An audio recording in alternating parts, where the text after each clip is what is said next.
On locations that are with, a third person becomes a little superfluous. Satyajit Ray and Marlon Brando hardly need a formal introduction to television, radio, or any other kind of audience anywhere in the world, which is why we are so proud, happy, and honored to have you in the studios of All India Radio today, and to have you together, which is, I think, rather a unique feature. Now, before I hand over the floor to you completely, I have a little request to make.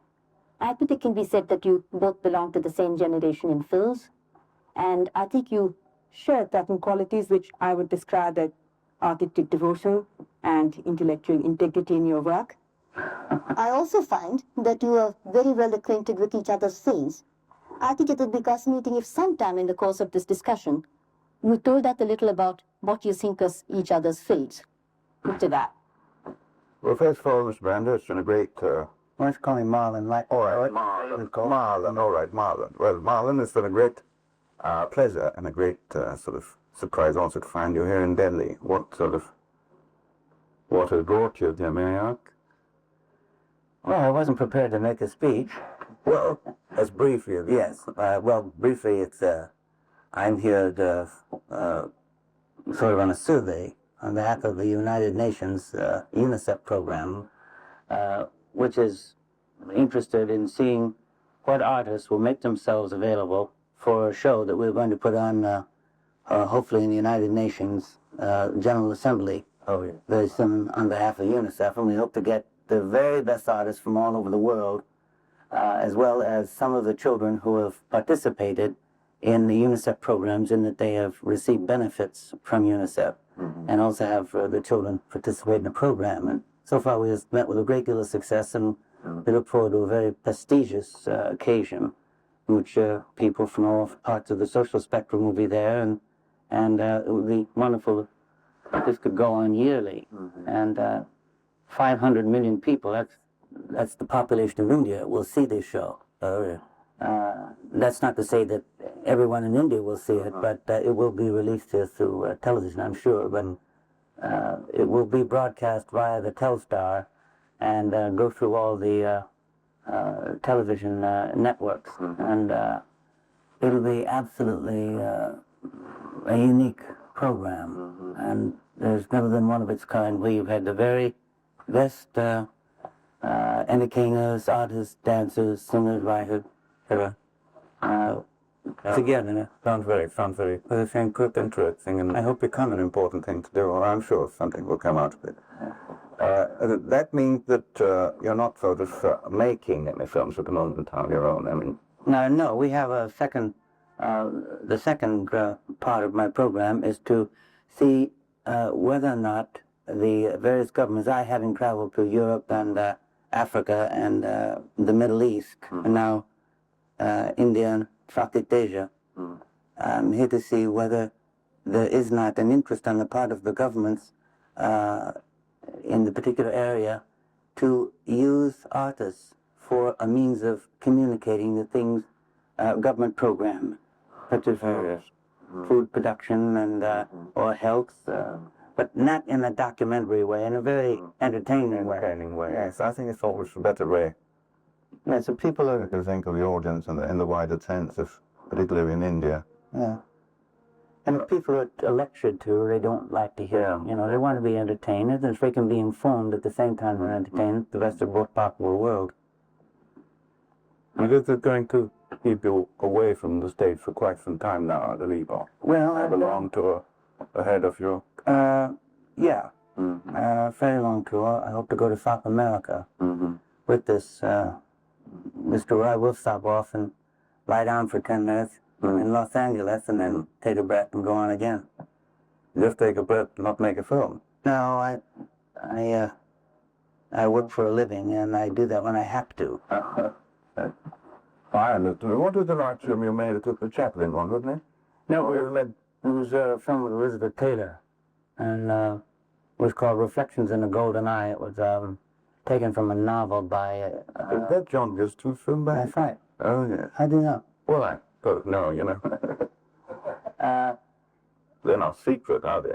No, but as a matter of fact, I was... they are almost secret in many ways. I didn't want to argue with you when you were introducing it.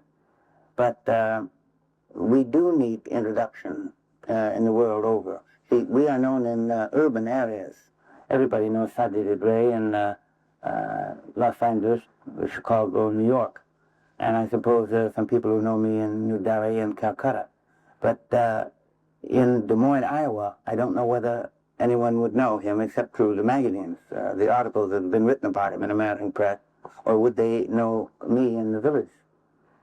But I'm always amazed at the number of people that are familiar with figures in the know, I think. Yeah. And Well, you know, the world's become shorter, communication and all that, film magazines. yeah. Well, I've been a great admirer of your work. I missed your person. Was it The Men by Yeah, Gentlemen? And then you had Streetcar Named Desire, wasn't it? Was that your better one? Yeah, when I was a young man. Did all that many years ago. We, unfortunately, in America, more and more we're getting foreign films shown to us on television and in our theaters. The market is changing. The interests of the people are changing. It's amazing how a film such as yours, say 10 years ago, we've never thought of having an Indian film. You know, maybe a special was here and there. But when you made Tanto Canjarle and The World of Apu and Aparadito, the whole world of Indian film seemed to crack open. And then it shut down. They were enormous success. Everybody was really enthused about your film. They were really beautiful films and very touching. And as, you know, it's a polite thing to say, but it's also something that I feel personally, that I've looked forward to meeting you and been very interested to compare the artist with the man. And but sometimes they're not the same at all. Well, I won't answer what the comparison had turned out to be. Well, it's kind of ruined in this case. Oh, I see. I see what you get.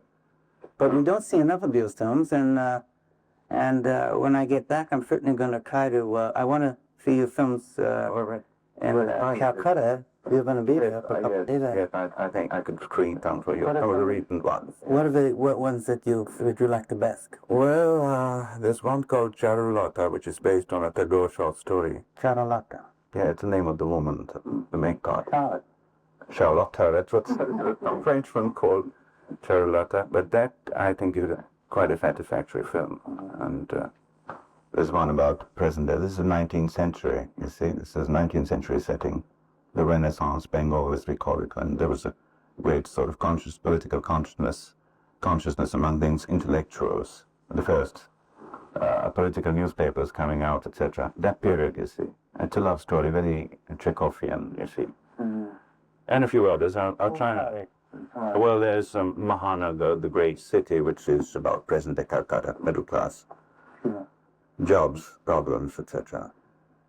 And there's a recent one, my most recent one is called Nayak, which means the hero, which is about a film star, top-ranking Matinee. You take revenge? Not quite. With all sympathetic treatment. Director's revenge. That's an original story, incidentally, and I've got the top-ranking Bengali actor playing in that. I'd like to see that. I'd like to. I'd like very much to see it. I was interested in the film that you said that you made that dealt with jobs and social conditions. I'm always surprised to find how much influence for change or investigation is brought about by films nowadays. People are becoming extremely conscious of films, and I think, you know, that we perhaps don't use our responsibilities correctly, and well, as you do. Well, it's not so fashionable in the West anymore to make social propaganda, in particular. You know, you have, that's considered to be the domain of a certain propagandistically inclined countries, you see. France, you rarely find anything which touches on social problems in quite that sense. Well, unfortunately, here in India... Well, it's required, I think, to a certain extent, up to a point. But I don't think Indians generally realize what an enormous privilege it is, because in India and in Britain and in America You can make a film about anything you please. Yeah. You could do, providing it doesn't come to create a great deal of fiction in terms of the sex. You see, we have sex restrictions in our country, which are different than they are here.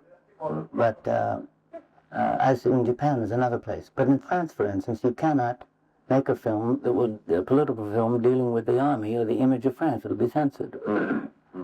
And so it's a rare privilege to. There are not many countries where this obtained. But you see, as a director, I would say that I don't like to seem like a prophet in my films. You see, I don't want to state a point of view with. You don't hammer it. You see, so it doesn't sound too propagandist.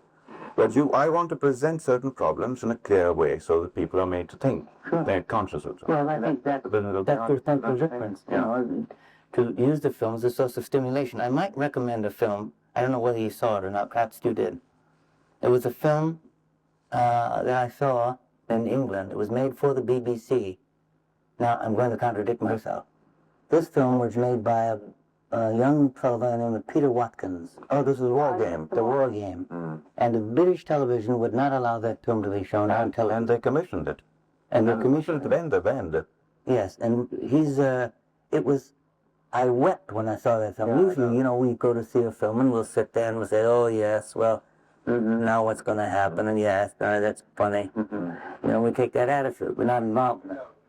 But that film really reduced me to tears. And it was, at some point, I had to put my hand over my eyes. I couldn't look at it. Where did you see it? I saw it in England. And, in a theater? no, I saw it in a private showing. Oh, I see, yeah. But they've exhibited the film now publicly. I know. But the German television, they tried to get it released to American television. Of course, they haven't been successful. But the German television company has talked to Peter about making a film of that kind for German television, which might beg the question. And I'm very excited about that prospect. He's going to make a film about American Indian, and he's asked me to be. Is that what he's working on now? Yeah. Oh, I see. So it's an historical film. I think either. Very gifted person, yes. Yeah. I'm talking you're thinking. I think, no, I didn't get a chance to see it, but Kenneth Tynan, I remember his review of the film, and he said it's the greatest film ever made. Do you think that there's interest in seeing this film in India and Just going to tell you that it was acquired by us for India, the war game. It was shown to our President and Prime Minister, who both referred to it in broadcast by mail on the All India Radio Network. And we have acquired the film. We have bought it, and we are going to show it on television. I think perhaps it has already been shown. And certainly our film societies are going to show it. But I'm quite sure of that. He has acquired it for India. I'm surprised. Oh, that big film is wonderful. Well, there you are. Quite sort of.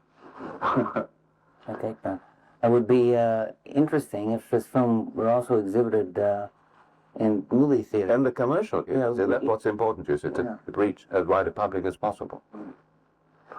Well, one thing I think I and all of us would very much like to know is how was it to work with Chaplin?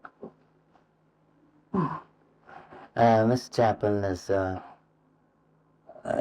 an artist, and he's a strange man, and he's unique in many ways. And it was a mixture of many things. Sometimes it was funny, sometimes it was tedious. Always it was under pressure because he works all the time. He's a man of 76 years, and he is jumping up and down all the time. And actually, when you work with them, you just simply become a puppet.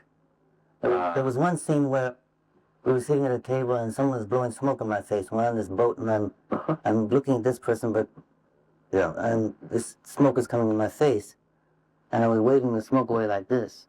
And Charlie came running after me. He says, "Oh, no." He says, I don't like this 2-finger business." He said, "Use all 4 fingers." So, I use 4 fingers. But he plays every single part in the film, and he'll act your part, and then he'll act your part, and decide what he's going to do, and then he'll jump back and play your part, and then he'll come over and answer his own interpretation, and it was interesting. Yeah. Yeah. I don't know how well the film will do, but It happened. Has it played in the States? no, it isn't. Hasn't played in the States. It got absolutely roasted I crucified the film. The English critics just went out after him with a hatchet. Of course, and Chaplin. And then Let them not- in Paris, he got we got some very enthusiastic reviews. Some of them rave notices. But I don't know. Who worked with any of the new younger American directors like Frankenheimer and you haven't worked with Kubrick? No, I was going to work with. I wanted to work with Stanley, and we were making up this film. One-Eyed Jack. One-Eyed Jack, but we were already $300 already paying the actors, and we hadn't shot a foot of film because they're still writing it. And the actors were just spending about. I was in Hollywood when Stanley was about to make One-Eyed Jack, and then of course you took over. No, well, Stanley said, I said, listen, Stanley, we've got to make a decision about this. He said, well, I can't make a decision. The picture isn't done. And I said, well, I can't afford you not making a decision. And he said, well, then I better go do something else because I can't go any faster than I'm going. So, well, did you enjoy directing? No, it's too tedious. It's you can't play act. Oh, yes, I tell you both the thing. I'm much more interested in directing now than I am acting. Oh, but not directing you, not yourself. Not directing myself. It's too hard. Probably not. You lose your perspective. Didn't you ever act? No. You don't have to say it like that. No, I agree with you. No, it's better to be behind the camera. Again, it would be too tedious, you see. Well, I suppose one must ask you in which film you have enjoyed acting most. I think I enjoyed Mutiny on the Bounty because they got to go to Tahiti. And that's one of the benefits of being an actor. You're able to go to Japan and Europe. Would you enjoy being able to go to India? Yeah, I enjoy it. Would I or did I? Well, I am here enjoying myself and extremely stimulated. And I've read a good bit about India, and then it's very interesting to read about a place and then come to it to see if the things gel and to meet people from India. But everybody comes to New York and they're going to be a 3-day wonder. Oh yes, I've been to America. And it's not descriptive of America at all. Nor as if I were to go to Delhi or Bombay or Calcutta or Hyderabad, there would not be a clear indication of what it was. But if I were to go to the country in Lucknow or some of the historical. some of the smaller villages, and I lived here. Well, if you're in Calcutta, I'll certainly take you to some of the villages around the city or in Bengal. I wanted to ask you what you feel about the potential use of film in disseminating ideas. Oh, I think it's the most powerful medium there is. Yes, that's why it's so dangerous. Because it's not propagate the right idea. That it is, but although it is dangerous, it's something that must never be censored. I mean, wherever you have the presence of a censor, you have the presence. We saw a film today called Face to Face, and at the end of the film, it was a film about Indian opinion, but it was the opinion of the guy who drives the taxi, or the man who polishes shoes, or the student and farmers, and it was the broad face of India, face to face with one another, and it was a very exciting. I think it's one of the best things that's been done here. And at the end, the last comment that was made was that the freedom of expression was the most precious gift there was. The Indian government offered its people, and I don't know whether that's. You wonder sometimes whether the freedom of expression is equal to freedom to eat, or to have enough to eat. But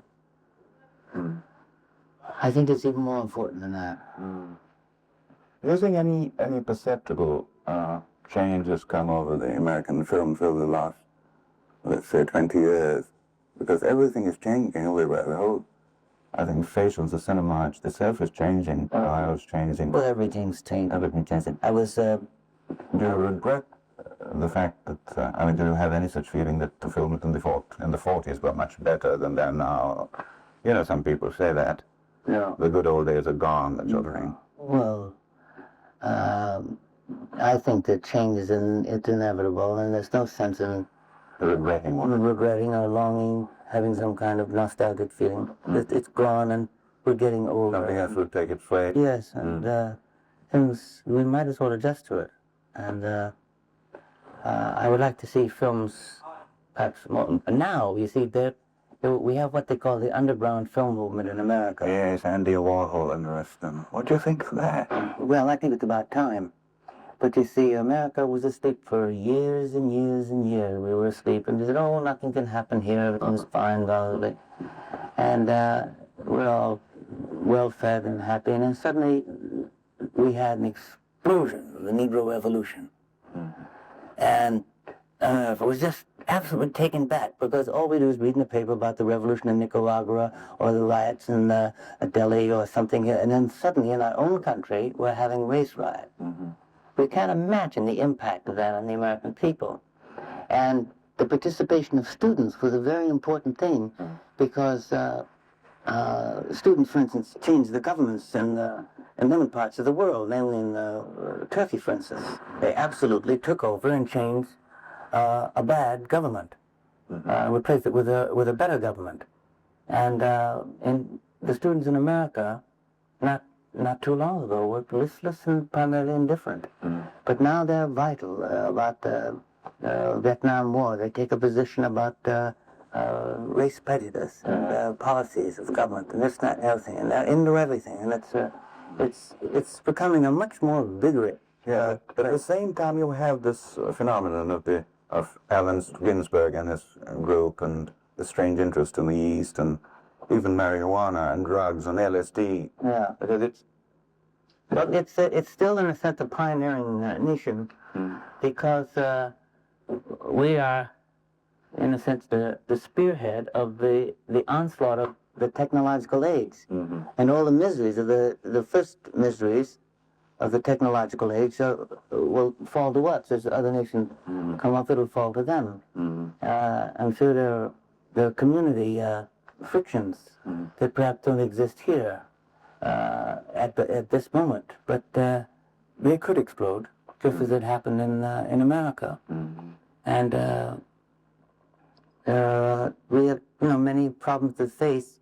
We always sort of, one tends to think of America as a forward nation or a developed nation, but actually we are backward in many respects, and we have much to learn from other countries. Certainly in the area of human relationships, we're trying to solve those problems, and we are bewildered by it. We're making progress, but it's... and the other thing, the cinema is sort of behind you and so on. I think absolutely. Mr. Edward R. Murrow, who was the head of U.S. Information Service, now came to us in Hollywood, and he invited everyone there, and he said that he said, what you have and what you offer in this medium is of far more vital import than you will ever think.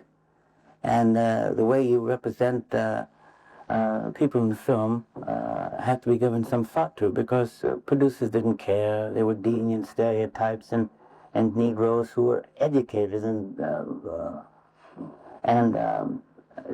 talented people were playing the neo-pops. Or they wouldn't simply, they refused to play them because they Ship and Fetch It. Yeah. Yeah, I remember that. So that's on the way out now. And you have that kind of... I saw a picture, it wasn't an Indian picture, but it was closely allied culturally. And in this picture, they had this picture of a beggar, a guy pretending to be a beggar. And it was, to me, it was shocking that the audience should have laughed at it in the first place, or no, that the man should have played that in the first place, and he was crippled and twisted, and it was shocking to me that a joke was made of that kind of No, it's in very bad taste. I think it should go completely out of the whole thing. Maybe there's some remnants still left. But on the whole, the picture is optimistic. Do you both agree as far as the cinema is concerned for the future? I think it's vital. I think it's more and more, this machine, for instance, lost the election for Richard Nixon. I wanted to a Kennedy. Because when the camera, as you know very well, more than anybody else, comes in here, then you tell the actor, don't do anything, just be.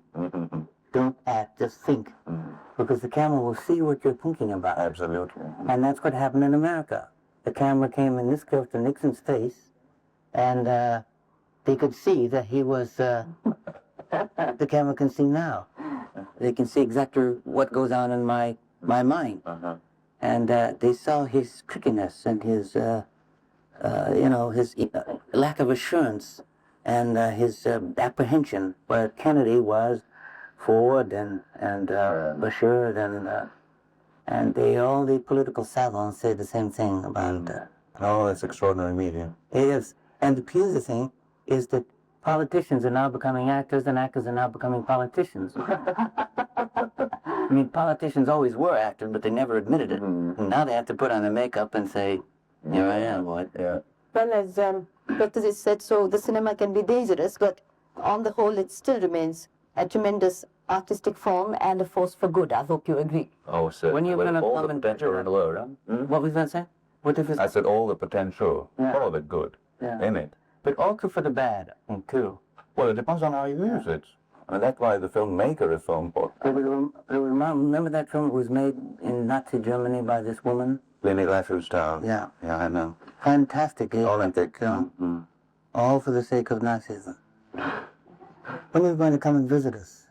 Well, I don't know. One of these days, perhaps. I hope you'll come and stay at my home. You'll be welcome there. Oh, thank you very much. I was delighted. I'm not kind of like that. I have many friends in Hollywood, actually, and I'd like to look them up.